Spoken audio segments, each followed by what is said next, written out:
Hello అందరికీ నమస్తే. Welcome to our గోపిషర్ సర్కిల్. సో ఫ్రెండ్స్, మన యూట్యూబ్ ఛానల్ ఎవరైతే కొత్తగా చూస్తున్నారో వారు సబ్స్క్రైబ్ చేసుకోండి, అదేవిధంగా లైక్ చేయండి. మీకు అర్థమెటిక్ రీజనింగ్ ఆన్లైన్ క్లాసెస్ కావాలనుకుంటే మన గోపిషర్ సర్కిల్ యాప్ని డౌన్లోడ్ చేసుకొని మీరు క్లాసెస్ వినవచ్చు. అండ్ ఇప్పుడు మనం సింపుల్ ఇంట్రెస్ట్ లో కొన్ని క్వశ్చన్స్, ఇంపార్టెంట్ క్వశ్చన్స్, ఇక్కడ మనం ఎస్ఎస్సి జీడీకి సంబంధించిన క్వశ్చన్స్ కావచ్చు, లేదంటే కానిస్టేబుల్ సంబంధించిన క్వశ్చన్స్ కావచ్చు, లేదంటే గ్రూప్ బి సంబంధించిన క్వశ్చన్స్ ఏవేలా అంటే మనం అంత డెప్త్ కాకుండా వీటికి సంబంధించిన క్వశ్చన్స్ అనేది మనం డిస్కస్ చేద్దాం.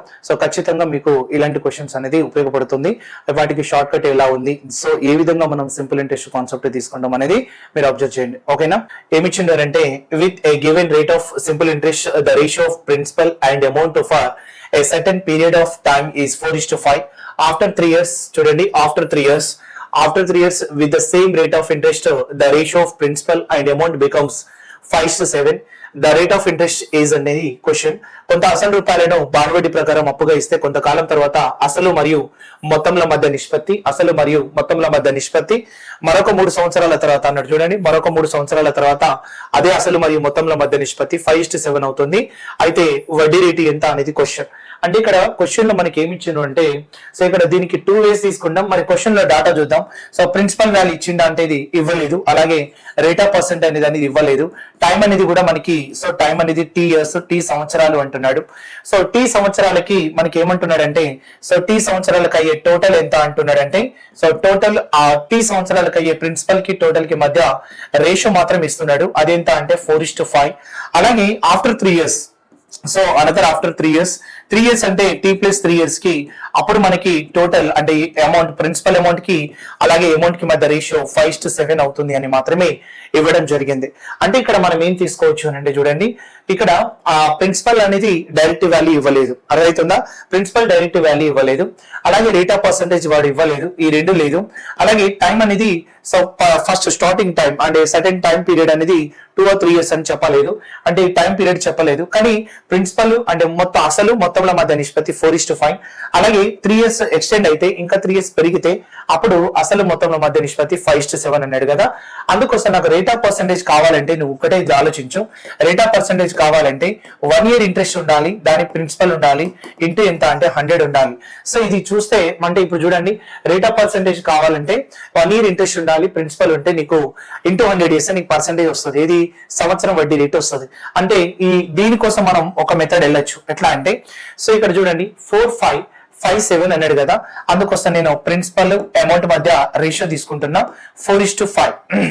అంటే నేను తీసుకునే ఫస్ట్ మెథడ్ లో ఏం రాస్తున్నా అంటే, ఫస్ట్ మెథడ్ లో ఏం తీసుకుంటున్నా అంటే 4:5 అన్నాడు కదా.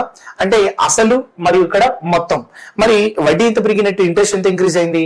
4 ఉన్న ఇంట్రెస్ట్, 4 ఉన్న వాల్యూ 5 గా మారిందంటే ఇంట్రెస్ట్ 1 పెరిగినట్టే కదా. ఇక్కడ ఇంట్రెస్ట్ అనేది 1 పెరుగుతుంది. ఇంట్రెస్ట్ 1 పెరిగింది అని అంటే ఆ 1 పార్ట్ ని మనం పర్సెంటేజ్ గా క్యాలిక్యులేట్ చేయాలి. ఆ 1 పార్ట్ దేనిపైన పెరిగిందంటే 4 పైన. చూడండి, ఆ 1 పార్ట్ 4 పైన పెరిగింది కాబట్టి 4 పైన పెరిగింది కాబట్టి అప్పుడు ఇంటూ 100 చేసుకుంటే 425 కట్ అవుతుంది. అప్పుడు నీకు 25% వచ్చింది. ఎంత పర్సెంటేజ్ వచ్చింది? 25% వచ్చింది. ఇది ఎన్ని ఇయర్స్ కంటే టీ ఇయర్స్ అని చెప్పాలి. ఎన్ని ఇయర్స్? టీ ఇయర్స్ అని చెప్పాలి. మరి ఇక్కడ మనం నెక్స్ట్ ఆఫ్టర్ 3 years అన్నాడు. చూడండి, ఆఫ్టర్ 3 years అన్నాడు. ఆఫ్టర్ 3 years కి అదే ప్రిన్సిపల్ కి అదే అమౌంట్ కి మధ్య రేషియో 5:7 గా ఉంటుంది. మరి ఇక్కడ ప్రిన్సిపల్ వాల్యూ 5 ఉండే, మరి నెక్స్ట్ అమౌంట్ మొత్తం అయింది అని అంటే 5కి 7 యాడ్ అయింది అంటే 2 parts పెరిగినట్టే కదా. ఆ 2 parts అనేది ఇంట్రెస్ట్ కాబట్టి దాన్ని 2/5 గా రాస్తా. దాన్ని ఏం రాస్తా? 2/5. దాన్ని ఇంటూ ఏం రాసుకోవచ్చు అంటే 100. మరి 5 ఎన్ని టైమ్స్ అంటే 20 టైమ్స్. 22 ఎంత అంటే 40% వచ్చింది.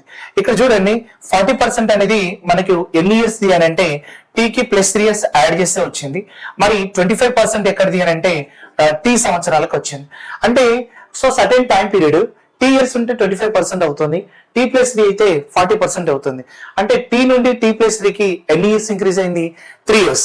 3 years ఇంక్రీజ్ అయింది కాబట్టి 3 years ఇంక్రీజ్ అయింది కాబట్టి 15% ఇంక్రీజ్ అయింది అని చెప్పాలి. అర్థమవుతుందా? 15% పెరిగింది. ఆ 15% ఎన్ని సంవత్సరాల్లో పెరిగింది? 3 సంవత్సరాల్లో. అప్పుడు 3 సంవత్సరాల్లో 15% పెరిగింది అని అంటే బై 3 years తీసుకుంటే అప్పుడు మనం ఇయర్లీ కట్ చేసుకోండి, నాకు ఎంత వస్తుంది అంటే 5% నీ ఆన్సర్ వస్తుంది. ఏమొస్తుంది? 5% నీ ఆన్సర్. అంటే ఇక్కడ టీ ఇయర్స్ నుండి టీ ప్లస్ 3 years కి ఆ పెరిగిన పర్సెంటేజ్ మనం తీసుకుంటే అప్పుడు మనం ఎంత రాసుకోవచ్చు? 5%. 15% 3 years లో ఇంక్రీజ్ అయింది కాబట్టి ఇయర్లీ పర్సెంటేజ్ 5 అవుతుంది. అప్పుడు నీ ఆన్సర్ థర్డ్ ఆప్షన్ రైట్ అవుతుంది. లేదు సెకండ్ కాన్సెప్ట్ ఏంటి అని అంటే, సో సెకండ్ కాన్సెప్ట్ గురించి చూద్దాం ఒకసారి. సెకండ్ కాన్సెప్ట్ నేను ఏమంటున్నా అంటే ఒకసారి చూద్దాం. ఇక్కడ నేను ఎవ్రీ అంటే కాన్సెప్ట్ దగ్గర పర్సెంటేజ్ తీసుకున్నా. ఇక్కడ టీఎస్ లో 4-5 ఉండే పర్సెంటేజ్ తీసుకున్నా, 5-7 ఉండే పర్సెంటేజ్ తీసుకున్నా. కానీ సింపుల్ ఇంట్రెస్ట్ లో ఎవ్రీ పాయింట్ లో కూడా ప్రిన్సిపల్ వాల్యూ ఈక్వల్ ఉండాలి. అంటే ఫస్ట్ ఇయర్ లో ఉన్న ఫస్ట్ ఇయర్ లో principal same, second year principal same, third year లో ప్రిన్సిపల్ సేమ్. కాంపౌండ్ లో ప్రిన్సిపల్ వాల్యూస్ చేంజ్ అవుతూ ఉంటాయి. మరి ఇక్కడ సింపుల్ లో మాత్రం మనకి ప్రిన్సిపల్ వాల్యూ అనేది ఎవ్రీ ఇయర్ సేమ్ ఉంటుంది. కాబట్టి నేను ఏం చేస్తున్నా అంటే ఆ ప్రిన్సిపల్ వాల్యూని ఈక్వల్ చేస్తున్నా. 4:5 అలాగే 4:5 ఉండే, అలాగే 5:7 ఉండే. సో ఇక్కడ principal value, principal and amount తీసుకుంటే ప్రిన్సిపల్ ఇక్కడ 4 ఉండే, ఇక్కడ 5 ఉండే. ఈక్వల్ చేస్తే దాన్ని ఆపోజిట్ గా మల్టిప్లై చేసుకోండి. చూడండి 4, 5, 5, 7. 5 ని 4 తో ఇక్కడ 5, ఇక్కడ 5, అలాగే 4 ని ఆపోజిట్ అలా మల్టిప్లై చేసుకుంటే అంటే ఇండైరెక్ట్ గా మనం ఏంటంటే ఎల్సిఎం చేస్తున్నట్టు.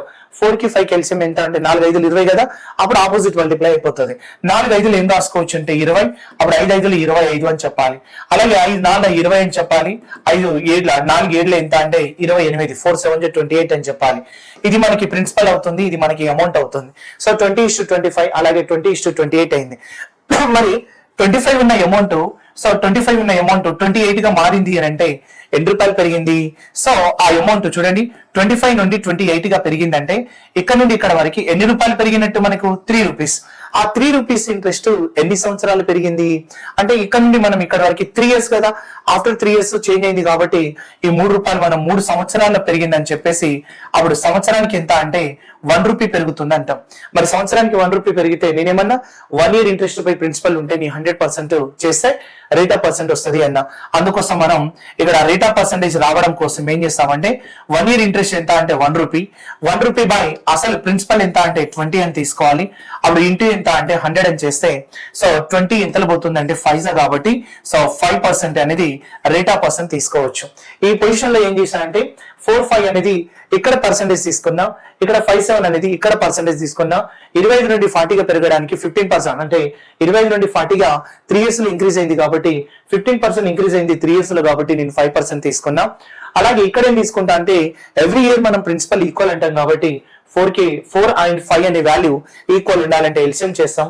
ఎల్సిఎం ని మనం ఆపోజిట్ మల్టిప్లైస్ అని ఆన్సర్ వస్తుంది.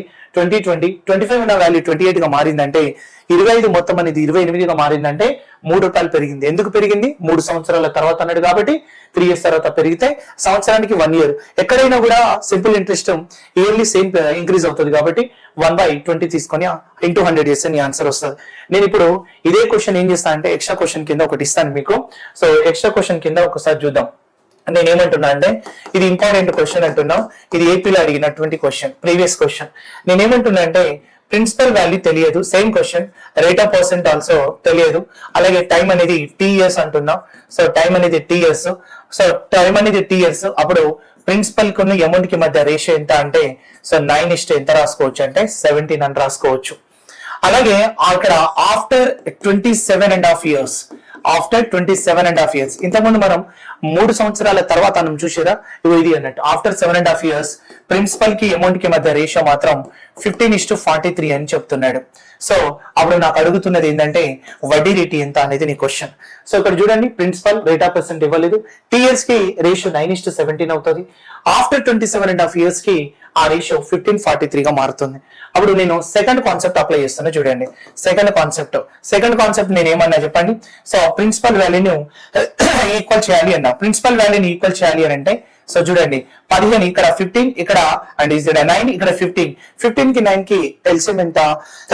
15 కి 9 కి ఎల్సిఎం ఎంత వస్తుంది? 15 3 45, 9 5 45 అంటే ఇక్కడ 45 అనేది తీసుకుంటాం కాబట్టి సో నేను ఇక్కడ 15 కి 9 కి ఎల్సిఎం తీసుకుంటున్నాను కాబట్టి సో 45 వస్తుంది. 45 వస్తే 9 అనేది 5 ఇంటూ అవుతుంది, 15 అనేది ఇంటూ 3 అవుతుంది. అందుకోసం దీన్ని ఇంటూ 5 చేస్తాం, దీన్ని ఇంటూ 3 చేస్తాం. ఓకేనా? అప్పుడు నేను ఇక్కడ ప్రిన్సిపల్ వాల్యూగా రాసుకుంటే 9 5 45 అని రాస్తున్నా. అలాగే అమౌంట్ గా రాస్తే సో 17 5 85 గా రాస్తున్నా. అలాగే ఇక్కడ తీసుకుంటే 15 3 45 ప్రిన్సిపల్ గా రాస్తున్నా. 43 ఇంటూ 3 ఎంత అంటే మనం ఎంత రాసుకోవచ్చు అంటే 3 3 9, మళ్ళీ ఇక్కడ 129 గా రాస్తున్నాం. మరి ఇంతకు ముందు మనం బిఫోర్ తీసుకున్నాం. మనకు కావాల్సింది రేట్ ఆఫ్ పర్సెంట్ కావాల్సి వస్తే so 1 year interest by principal into ఏం చేస్తామంటే 100 చేస్తాం. 1 year interest by principal into 100 చేస్తాం. మరి 1 ఇయర్ ఇంట్రెస్ట్ రావాలంటే 85 నుండి 129 వరకు పెరిగిన వాల్యూ ఎంత అనేది తీసుకోవాలి. అంటే ఇక్కడ మనం ఏం రాసుకోవచ్చు అంటే 85 ఉంది 15 ప్లస్ ఇక్కడ మనం ఏం రాసుకోవచ్చు 129. 15 ప్లస్ 129 ఎంత అంటే నాకు ఇక్కడ ఎంత వస్తుంది? సో 29 తీసుకుంటే మనకి 43 పెరుగుతుంది అనుకుంటా. ఎంత పెరుగుతుంది? 44 అనుకుంటా. 44 పెరుగుతుంది. మరి 44 రూపాయలు, ఈ 44 రూపాయలు ఎన్ని సంవత్సరాల్లో పెరిగింది అంటే 27.5 సంవత్సరాలు పెరిగింది. 27.5 సంవత్సరాల్లో 2 into 27 54 ప్లస్ 1 దాన్ని మనం 55/2 గా మార్చుకుంటాం. అందుకోసం దీన్ని మనం ఏం చేస్తామంటే 55/2 గా రాస్తున్నాం. అలా ఎందుకంటే సంవత్సరానికి వడ్డీ ఇంత అనేది తీసుకుంటున్నా. ఇదేమో మనకి 27.5 సంవత్సరాలకి 44 రూపాయలు పెరిగింది. అందుకోసం అలా తీసుకుంటే మనం 44/55 అని తీసుకుంటే ఇంటి ఎంత అంటే 2. 11 5 తీసుకోండి 11 ఎంత అంటే 4 దా. 4 2 8 8 ఎంత అంటే 5. 8/5 అనేది ఒక సంవత్సరం ఇంట్రెస్ట్ అని చెప్పాలి. ఏమని చెప్పాలి? ఒక సంవత్సరం ఇంట్రెస్ట్ అని చెప్పాలి. మరి ఒక సంవత్సరం ఇంట్రెస్ట్ అయినప్పుడు మరొకసారి చూద్దాం. మరొక సంవత్సరం ఇంట్రెస్ట్ కదా నాకు కావాలి, రేట్ ఆఫ్ పర్సెంట్ కావాలంటే అప్పుడు నేను 8 ప్రిన్సిపల్ వాల్యూ తీసుకుంటున్నా. ప్రిన్సిపల్ ఇక్కడ ఎంత ఉంది చెప్పండి. లేదంటే ఇక్కడ మీరు డైరెక్ట్ క్యాన్సిల్ చేసినా నడుస్తుంది. ఎంత అంటే 5 తీసుకుంటే 5 1 3 ఉంటుంది కాబట్టి 6 అంటే 1.6 అనేది కూడా మనం తీసుకోవచ్చు. అంటే దీన్ని మనం 1 ఇయర్ వడ్డీని 1.6 గా తీసుకొని ప్రిన్సిపల్ ఎంత అంటే మనం ఎంత అని తీసుకోవాలి 45 గా రాసుకోవాలి. సో 45 అనేది ప్రిన్సిపల్ అమౌంట్ అవుతుంది. మరి ప్రిన్సిపల్ అమౌంట్ అయితే ఇంటూ ఏం చేస్తాం 100 చేస్తాం. మరి ఇంటూ 100 చేస్తే నాకు వచ్చే వాల్యూ ఒక పాయింట్ కి ఏమైతే అంటే ఒక 0 క్యాన్సిల్ అవుతుంది. మరి 5 తీసుకుంటే 5 ఎంత అంటే 9 5 ఎంత అంటే మనం సో 2 జా తీసుకుందాం. 16 2 జా వాల్యూ ఎంత అంటే సో 32 జా అవుతుంది. 9 తీసుకుంటే 9 3 జా 27. 32 లో 27 తీసేస్తే రిమైండర్ ఎంత అంటే 5. అప్పుడు మనం 3 ఏం రాసుకోవచ్చు అంటే 5/9% అనేది నీ ఆన్సర్ గా మారుతుంది. ఇది ఏపీ క్వశ్చన్ గా సో తీసుకోవడం జరిగింది. అందుకోసం స్టోరీ మనం బిఫోర్ క్వశ్చన్ లో చూసుకోండి. ఓకేనా? మరి నెక్స్ట్ క్వశ్చన్ చూద్దాం. The rate of interest చూడండి, the rate of interest so per annum of a bank being increased from 10.5% to 18% and the time duration is also increased from 4.5 years to 7 years. The total interest was increased by 1250 rupees. Find increased simple interest అనేది question. ఒక bank వడ్డీ రేటును 10.5% నుండి 18% కి అలాగే కాలాన్ని 4.5 సంవత్సరాల నుండి 7 సంవత్సరాల వరకు పెంచితే అప్పుడు మొత్తం బార్ వడ్డీలో పెరుగుదల ఎంత ఉంటుంది అని అంటే 1250 ఉంటుంది. మరి పెరిగిన వడ్డీ ఎంత? పెరిగిన వడ్డీ ఎంత అంటే రెండవ వడ్డీ పెరిగిన తర్వాత వడ్డీ ఎంత after increased simple interest find out చేయమంటున్నాడు. ఇప్పుడు నాకు కావాల్సింది ఏంటంటే ఫస్ట్ ఆఫ్ ఆల్ ఏంటంటే ఇక్కడ నీకు రేట్ ఆఫ్ ప్రిన్సిపల్ వాల్యూ ఉందా? ప్రిన్సిపల్ వాల్యూ తెలియదు. సో ప్రిన్సిపల్ వాల్యూ తెలియదు. ఇప్పుడు నేను బ్యాంకుకి పోయినా, బ్యాంకులో కొంత అమౌంట్ నేను డిపాజిట్ చేసిన, అందులో 10.5% అని చెప్పి తీసుకొని డిపాజిట్ చేసిన. ఫస్ట్ నా ఆలోచన అలాగే 4.5 సంవత్సరాలు అని చెప్పేసి మనం తీసుకుందాం. అంటే ఇప్పుడు నేను పోయినా బ్యాంక్ లో కొంత అమౌంట్ డిపాజిట్ చేసిన, ఆ బ్యాంక్ లో డిపాజిట్ చేసిన అమౌంట్ ఎంత అంటే సో ఇక్కడ అమౌంట్ ఎంత అనేది చెప్పలేదు. ఇక్కడ చూడండి అమౌంట్ ఎంత అనేది చెప్పలేదు. కానీ సో ఇక్కడ 10.5% తోటి ఇయర్లీ పర్సెంటేజ్ అలాగే 4.5 years కి మనం డిపాజిట్ చేయడం జరిగింది. మరి అప్పుడు నాకు ఇక్కడ ఏమొస్తుంది అంటే ఇక్కడ ఒక ఇంట్రెస్ట్ వస్తుంది, ఇక్కడ ఒక వడ్డీ వస్తుంది. ఆ వడ్డీ ఎంత అనేది కూడా చెప్పలేదు. కానీ ఆ బ్యాంకు ఏం చేస్తుంది అంటే సో పర్సెంటేజ్ ని 18% గా పెంచడం వల్ల పెంచింది. అలాగే 4.5 years ఉన్న వాల్యూని 7 years గా పెంచడం జరిగింది. అప్పుడు ఏమైతుంది అని అంటే నాకు రెండో ఇంట్రెస్ట్ వస్తుంది. అప్పుడు పెరిగిన వడ్డీ, ఈ ఇంట్రెస్ట్ నుండి ఈ ఇంట్రెస్ట్ కి పెరిగిన వడ్డీ ఎంత అంటే సో 1250 రూపాయలు వడ్డీ పెరిగింది. ఎందుకు చూడండి, ఇప్పుడు మనం ఒక అమౌంట్ అనేది బ్యాంక్ లో డిపాజిట్ చేసినాం. అబ్బా బ్యాంక్ లో డిపాజిట్ చేస్తే నేనేమనుకున్నా 10.5 తోటి అనుకున్నా. ఎన్ని ఇయర్స్ అనుకున్నా? 4.5 years అనుకున్నా. కానీ 10.5 ఉన్న పర్సెంటేజ్ ఎంతకు వచ్చింది? 18. 4.5 years ఉన్న ఎక్కడికి వచ్చింది? 7. అంటే పర్సెంటేజ్ పెరిగింది, ఇయర్స్ పెరిగింది. మరి అప్పుడు నాకు వడ్డీ కూడా ఏమైతుంది? పెరుగుతుంది. అందుకే వడ్డీ 1250 రూపీస్ పెరుగుతుంది అని అన్నాడు. అందుకోసం మనం ఏం చేయాలంటే వడ్డీ ఎప్పుడైతే 1250 రూపీస్ పెరిగిందో వడ్డీ శాతం గురించి చెప్పాలి. అంటే నేనేమంటా అంటే ఇప్పుడు మనం 10% అనేది ఒకటి ఉంది అనుకుంటాం. 10% 2 years ఉంటే అప్పుడు 10 + 10 ఎంత అని చెప్తాం మనం? ఆ వడ్డీ శాతం 20 అని చెప్తాం. ఫర్ ఎగ్జాంపుల్ అంటున్నా, ఒకవేళ నేను 20 అన్నా అనుకోండి, 20 into 2 తీసుకుంటే నాకు ఎంత పర్సెంటేజ్? 40. అంటే 20% ఉన్న వాల్యూ నాకు ఎంతకు వచ్చింది 40. అంటే ఇప్పుడు ఇక్కడ నుండి ఇక్కడ ఎంత పెరిగింది 20 పెరిగింది. అంటే చూడండి 10% నేను అనుకుని 2 years అనుకుంటే 20 వచ్చింది. 20 పెరిగిన పర్సెంటేజ్ తోటి ఇంటూ 2 years చేస్తే నాకు 40 వచ్చింది. 20కి 40కి పర్సెంటేజ్ అంటే వడ్డీ శాతం పెరిగిందంటే పెరిగింది ఎంత 20%. ఆ 20% పెరుగుతుంది కాబట్టి మనకు ఇంట్రెస్ట్ ఇంకా పెరుగుతుందని చెప్పగలగాలి. అంటే నాకు ఈ రకంగా వీటి నుండి మనం పర్సెంటేజ్ తీసుకోవాలి. అర్థమైందా? అప్పుడు ఆ పర్సెంటేజ్ డిఫరెన్స్ తోటి మనం ఆ ఇంక్రీజ్ అయిన అమౌంట్ ని మనం తీసుకోవాలి. ఇప్పుడు చెప్తా చూడండి. ఫస్ట్ వడ్డీ శాతం తీసుకుంటున్నాం. ఫస్ట్ వడ్డీ శాతం ఎట్లా తీసుకోవచ్చు అంటే 10.5% తోటి అట్లా నేను 4.5 సంవత్సరాలు ఇచ్చిన అన్నట్టు. అప్పుడు 45 ఇంటూ పాయింట్ డెసిమల్ అనేది పక్కన పెట్టేసి 45 5 ఎంత అంటే 45 200 5 5 25 కాబట్టి సో ఇక్కడ 225 వస్తుంది. సో 5 రాస్తున్నా 22 రిమైనింగ్ 45 0 కాబట్టి అప్పుడు 2 అనేది తీసుకుంటున్నా. 45 ఇంటూ 1 45 ప్లస్ 2 ఎంత అంటే 47 వస్తుంది. అప్పుడు నీకు ఇక్కడ పాయింట్ అని పెట్టుకుంటే సో 47.5% ఇంట్రెస్ట్ వచ్చేది నాకు. అంటే నేను ఫస్ట్ అనుకున్న దానికి డిపాజిట్ చేస్తే నాకు అంత పర్సెంటేజ్ వడ్డీ ఇచ్చేటోడు. కానీ అది పర్సెంటేజ్ ఎప్పుడైతే పెరిగిందో అంటే 18% పెరిగింది. కాలం కూడా 7 years వచ్చేసరికి 18/7 నాకు ఎంత వస్తుంది అని అంటే 126% వస్తుంది. ఎంత 126 అంటే నాకు 47.5% రావాల్సిన ఇంట్రెస్ట్ 126 గా వస్తుంది అన్నట్టు. అంటే పెరిగినట్టే కదా. ఎంత పెరిగింది అని అంటే ఇంకొక 7.5 యాడ్ చేసుకుంటే 0.25 ఉంది కదా, ఇంకొక 7.5 యాడ్ చేసుకుంటే నాకు 48 అవుతుంది. 48 నుండి 126 ఎంత అంటే అందులో 52 అంటే 48 నుండి 100 వరకు 52 ప్లస్ 26 78 వస్తుంది. సో 78.75 వస్తుంది. మరి 78.75 పెరిగినట్ట తగ్గినట్ట? పెరిగినట్టు. అంటే నేను ముందులాగా డిపాజిట్ చేసి ఉంటే నాకు ఇంత పర్సెంటేజ్ ఇంట్రెస్ట్ వచ్చేది. కానీ బ్యాంక్ వాళ్ళు అది అంటే పర్సెంటేజ్ పెంచుకున్నారు, ఇయర్స్ పెంచారు కాబట్టి 126 అనేది పర్సెంటేజ్ అయిందంటే నాకు ఇంట్రెస్ట్ ఇంకా ఎక్కువ వస్తుంది. ఆ ఎక్కువ వస్తే ఎంత అంటే 78.5% అవుతుంది. 78.5% అవుతుంది. మరి 78.5% అయినప్పుడు మరి అది పెరిగిన వాల్యూ కదా 1250 అనేది.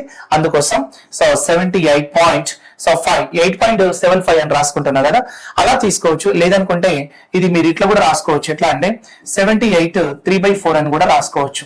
అప్పుడు 3 into 70 ఎంత 4 into 70 ఎంత అంటే 280 4 8 32 అంటే 312 plus 3 ఎంత అంటే 315/4% యొక్క వాల్యూ నీకు ఎంత అని చెప్పొచ్చు అంటే 1250 అని చెప్పొచ్చు. మరి నాకు పెరిగిన వడ్డీ ఎంత అంటే అందరు ఏమనుకుంటారంటే అదే అనుకుంటారు. బట్ కాదు, పెరిగిన వడ్డీ అంటే పెరిగిన తర్వాత వడ్డీ ఎంత అనేది క్వశ్చన్. అప్పుడు మనం ఏం చేస్తామంటే 126% యొక్క వాల్యూ ఎంత అనేది క్వశ్చన్. ఓకేనా? అప్పుడు మనం ఏం చేస్తాం 5 తీసుకుంటే 5 ఎంత అంటే 6 అలాగే 5 ఎంత అంటే 3 5 ఎంత అంటే 25 తీసుకుంటాం. ఓకే, అలాగే నెక్స్ట్ వన్ తీసుకుంటే 63 ఎంత అవుతుంది అంటే 2 ఇక్కడ ఉన్న 4 అనేది ఇక్కడ 2 అనేది సేమ్ పొజిషన్. అంటే 4 అనేది ఇక్కడ డినామినేటర్ కాబట్టి ఇక్కడ ఉన్నట్టే.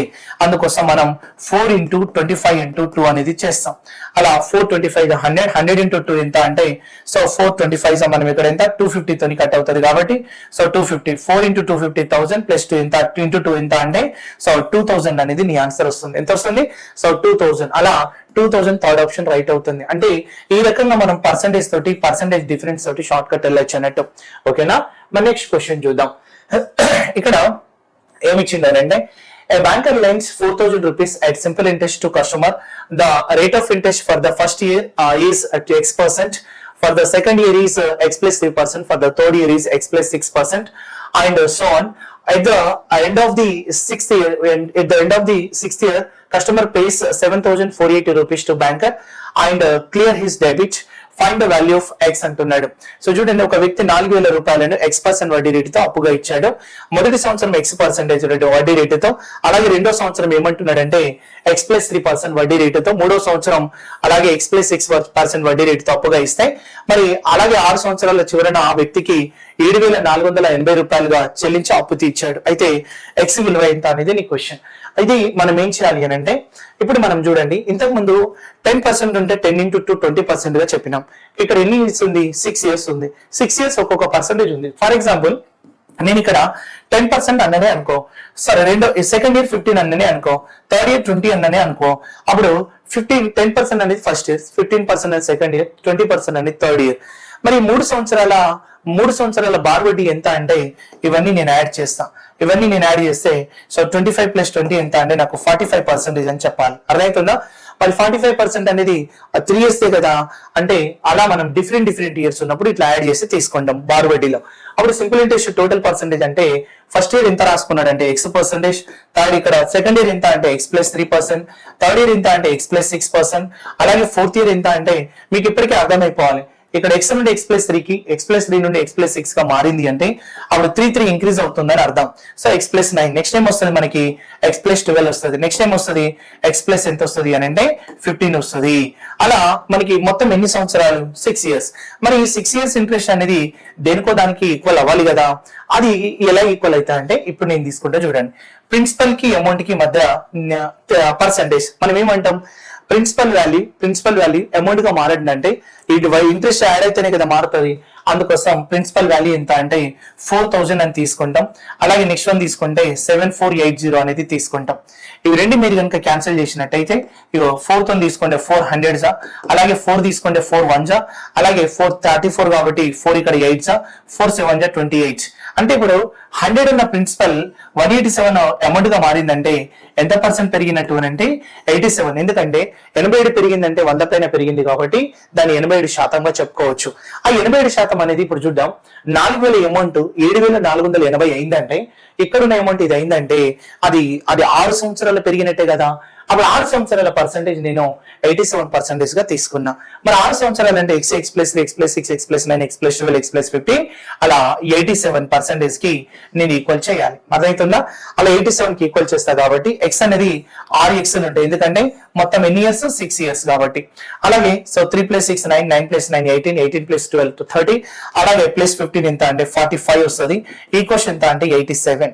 మరి 6X తీసుకుంటే అప్పుడు నేను 87 లోకి వెళ్ళి 45 అనేది మైనస్ చేస్తే అప్పుడు నాకు ఏమొస్తుంది అని అంటే సో అదే 6X = 7 - 5 2 8 - 4 ఎంత అంటే 42 వస్తుంది. 6 ఎంత పోతుంది అంటే 7 X = ఎంత వస్తుంది అని అంటే 7% వస్తుంది. ఎంత వస్తుంది 7%. ఆ 7% అనేది మన ఆన్సర్ అవుతుంది. ఇక్కడ మీరు ఏం లేదు, టోటల్ పర్సెంట్ ఈక్వల్ చేయడానికి నాకు అక్కడ ప్రిన్సిపల్ అమౌంట్ ఇచ్చిండు. ఆ ప్రిన్సిపల్ అమౌంట్ నుండి మొత్తం పర్సెంట్ 6 సంవత్సరాల పర్సెంటేజ్ అనేది వస్తుంది. ఎందుకంటే 4000 పైనే కదా పెరిగిన వాల్యూ, అప్పుడు 100 పైనే కదా 87 పెరిగింది. అట్లా అని మనం టోటల్ పర్సెంటేజ్ తీసుకొని దీనికి ఈక్వల్ చేసుకొని X వాల్యూ మనం ఫైండ్ అవుట్ చేయొచ్చు. ఓకేనా? మరి నెక్స్ట్ క్వశ్చన్ చూద్దాం. The rate of simple interest in two banks A and B are in the ratio 2:3. A person wants to deposit his total savings in two banks in such a way that he received equal annual interest from both. He should deposit the savings in the banks A and B in the ratio అంటున్నాడు. ఏ మరియు B బ్యాంకుల్లో వడ్డీ రేట్ల మధ్య నిష్పత్తి 2:3. ఒక వ్యక్తి తర్వాత గల సొమ్మును రెండు బ్యాంకుల్లో డిపాజిట్ చేసి సంవత్సరం తర్వాత ఆ భాగాల నుండి ఒకే వడ్డీని పొందితే అసలు రూపాయల మధ్య భేదం ఎంత అనేది క్వశ్చన్. ఇక్కడ నీకు కావాల్సింది ఏంటంటే నీకు డైరెక్ట్ నేను షార్ట్ కట్ వెళ్ళిపోవచ్చు. ఎప్పుడండి ఇక్కడ ఇంట్రెస్ట్ ఎప్పుడైతే ఈక్వల్ గా ఉంటుందో ఒకే వడ్డీని తీసుకుంటున్నాడు అప్పుడు మనం ఏం చేయొచ్చు అంటే సింపుల్ గా ఇక్కడ 2:3 రేషియో మనం రివర్స్ తీసుకుంటే సరిపోతుంది. So 2:3 ratio principal P1 P2 value ఎంత రాసుకోవచ్చు అంటే సో 3:2 ని రేషియో అవుతుంది. 3:2 ఆప్షన్ ఏ అనేది కరెక్ట్ అని చెప్పొచ్చు. ఆప్షన్ ఏ 3:2 అనేది ఆన్సర్ అయిపోతుంది. అది క్లోజ్ గా ఇది ఇన్వర్స్ అవుతుంది. సో ఇక్కడ ఇంట్రెస్ట్ ఎప్పుడైతే నేను జనరల్ గా ఆఫ్లైన్ లో చెప్తా ఉంటా, ఎప్పుడైతే వడ్డీలు సమానం అవుతుందో సింపుల్ ఇంట్రెస్ట్ వడ్డీలు ఎప్పుడైతే సమానం అంటామో దాని రేషియో ఏమైతుంది అని అంటే సో ఇన్వర్స్ గా మారుతుంది అని అర్థం. అంటే ఆ ఇన్వర్స్ తీసుకుంటే సరిపోతుంది. అది ప్రిన్సిపల్ అమౌంట్ సంబంధించిన వాల్యూ. మరి ఇట్లా ఎందుకు ఇన్వర్స్ గా మారుతుంది అంటే ఇక్కడ బ్యాంకు అంటే ఇక్కడ P1 ఫస్ట్ బ్యాంక్ అనుకుందాం, ఇది సెకండ్ వన్ P2 అంటే రెండు బ్యాంకుల్లో రెండు అమౌంట్లు డివైడ్ చేస్తారు కదా. మరి ఇక్కడ పర్సంటేజ్ అనేది నాకు తెలియదు. ఇక్కడ పర్సంటేజ్ అనేది ఇచ్చిందా లేదు. వడ్డీ రేట్ల మధ్య నిష్పత్తి అన్నాడు. చూడండి రేట్ల మధ్య నిష్పత్తి అంటే R1R2 రేషియో ఇస్తున్నాడు. అలాగే కాలం అనేది మనకి ఏమైనా ఇచ్చిందా లేదు 1 year. అలాగే కాలం 1 year కాబట్టి 1 year అని తీసుకోవచ్చు. కాలం ఇక్కడ కూడా 1 year తీసుకోవచ్చు. After 1 year he get the same simple interest from both అన్నాడు. అప్పుడు ఫస్ట్ ఇంట్రెస్ట్ సెకండ్ ఇంట్రెస్ట్ ఏంటంటే సేమ్ ఉంది అంటున్నాడు. సో ఇక్కడ నాకు ఆ రెండు బ్యాంకుల్లో అసలు మధ్య నిష్పత్తి ఏదా అన్నాడు. అంటే P1 P2 నాకు రేషియో కావాలి. సో P1 P2 రేషియో కావాలి అని అంటే మనం ఒక్కసారి చూడండి, P1 P1 అంటే మనం P అంటే ఏం రాస్తాం ఫార్ములాలో, సో P అంటే మనం ఫార్ములాలో ఒకటి రాస్తాం ఏంటిది అని అంటే 100 ఇంటూ వడ్డీ బై ఎంత అంటే TR అని రాస్తాం, T1 R1. అలాగే P2 వాల్యూ తీసుకుంటే 100 ఇంటూ సెకండ్ వడ్డీ అని రాస్తాం, అప్పుడు బై మనం T2 R2 అని రాస్తాం. అప్పుడు ఇక్కడ 100 క్యాన్సిల్, సో ఇక్కడ ఇంట్రెస్ట్ క్యాన్సిల్, ఎందుకంటే సమాన ఇంట్రెస్ట్ కాబట్టి. అంటే నీకు వచ్చిన వాల్యూ ఏంటంటే ఇది T1 కాబట్టి 1/R1 వస్తుంది, 1 బై ఇక్కడ ఏం రాసుకోవచ్చు అంటే R2 వస్తుంది. ఎందుకంటే T ఎందుకు యూజ్ చేయలేదంటే 1 ఇయర్ కాబట్టి, ఓకేనా. అప్పుడు నేను 1/R1 1/R2 తీసుకోండి, అవి రివర్స్ అయితే చూడండి, ఇలా రివర్స్ అయితే R2:R1 అవుతుంది. వడ్డీ రేట్ల మధ్య నిష్పత్తి R1:R2 అంటే నాకు ఎంత ఇచ్చింది 2:3. కానీ నాకు P1 P2 నాకు రేషియో కావాల్సి వస్తే అప్పుడు నేను R2:R1 చేయాలి, ఎందుకంటే ఇది ప్రొసీజర్, అందుకోసం అది 3:2 గా మారుతుంది. అంటే నేనేమంటా అంటే ఎప్పుడైనా మీరు వడ్డీలు ఇంట్రెస్ట్ ఈక్వల్ ఉంది అని అంటే ఖచ్చితంగా ఇది R/T అనేది రివర్స్ అవుతుంది, అంటే R2:T2 చేయాలి, అలాగే R1:T1 అనేది చేస్తే నీ ప్రిన్సిపల్ అమౌంట్ కి సంబంధించిన రేషియో వస్తుంది, ఓకేనా. ఈ రకంగా మనం అనేది సో ట్రై చేస్తే నీకు అన్ని ఆప్షన్స్ అనేది అన్ని ఏ క్వశ్చన్ అయినా కూడా సింపుల్ ఇంట్రెస్ట్ లో మనం ఏంటంటే భయపడతాం కానీ మాక్సిమం క్వశ్చన్స్ ఆన్సర్ చేయొచ్చు, ఓకేనా.